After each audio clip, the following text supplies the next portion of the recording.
What's going on, everyone? Jeremy here from the Quartering End. The panic buying has begun. It seems, well, it's eerily familiar to just a few years ago.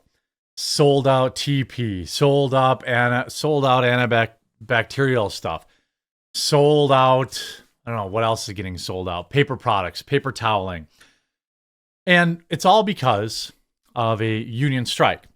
A union strike on the East Coast, coordinated by a man who makes nearly $1 million a year, lives in a 7,000 square foot mansion, and has a yacht. He's the one organizing the strike. Now, those who are on strike, they want somewhere around a 70% pay raise. The average pay of a dock worker is roughly $80,000 a year with a small amount of experience. That would mean they want to be making $150,000 a year for dock work over the next 5 years, incremental raises. They also have issues with automation being replaced by robots. Most modern docks are almost completely automated. And this is a tough reality or a tough byproduct of progress. AI will likely replace YouTubers, especially commentators.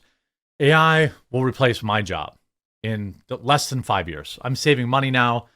I'm trying to plan for the future because already short form content is overtaking the 10-minute, 12-minute news segment guy. AI, VTubers, you'll have some cute, big-chested bunny girl doing my job in the next few years. It'll be completely automated. It'll be owned by YouTube. YouTube will produce its own content, so it doesn't have to pay creators. I don't think that that's big of a stretch. So I say that to say that I'm not unsympathetic to wanting to preserve your job as long as you humanly can.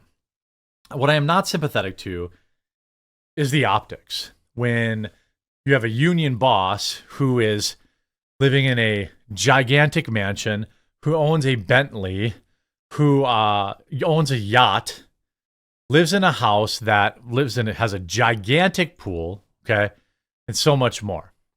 We're going to talk about that after a quick word from this video sponsor, Private Internet Access. Shout out to this video sponsor, Private Internet Access. Look, it's 2024. If you aren't using a VPN yet, you're completely missing out, and Private Internet Access is the one I use on all of my devices. If you've been following the news, you see that censorship, websites, apps are getting shut down in certain countries, all sorts of craziness. Well, a VPN helps you never have to worry about that. Private Internet Access also protects you from the prying eyes of hackers, internet service providers, and others that can view your personal data. Perhaps also just as importantly, Private Internet Access allows you to access region-restricted content from all over the world. Streaming services like Netflix, Amazon Prime, and more have different library options based on where you're located, and some shows simply cannot be accessed if you're not in the target location. Happens to me all the time. Many sports events also have regional blackouts. Well, VPNs can be a convenient way to make sure you're getting the content that you're paying for. Private Internet Access also allows you to protect an unlimited amount of devices all at the same time, so your entire household with a single subscription.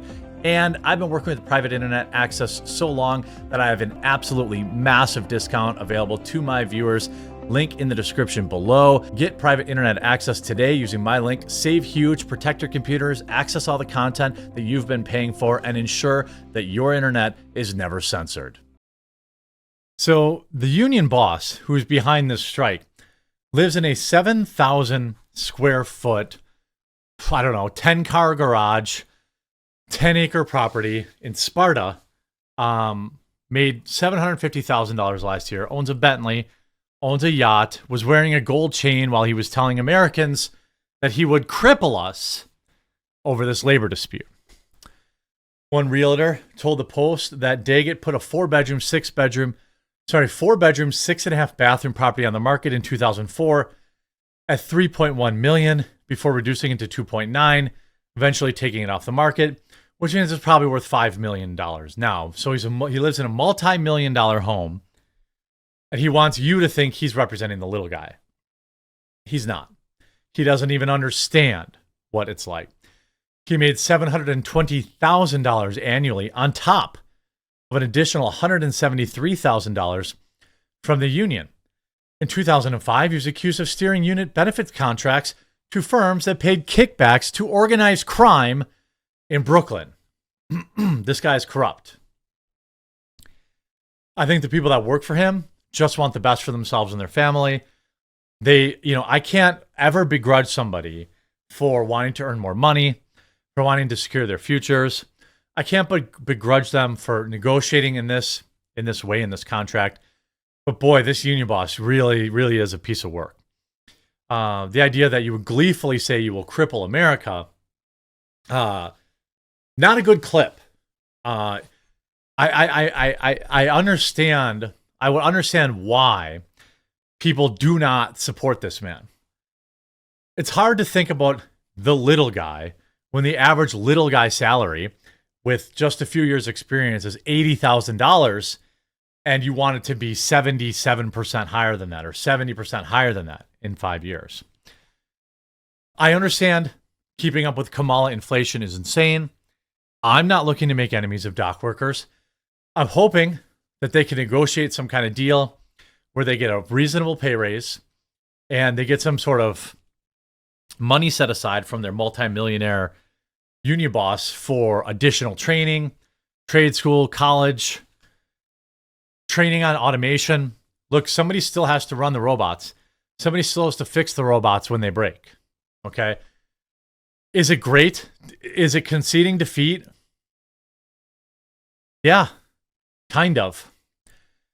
But in some ways, losing with dignity is a thing. Trying to squeeze out a few more years makes sense.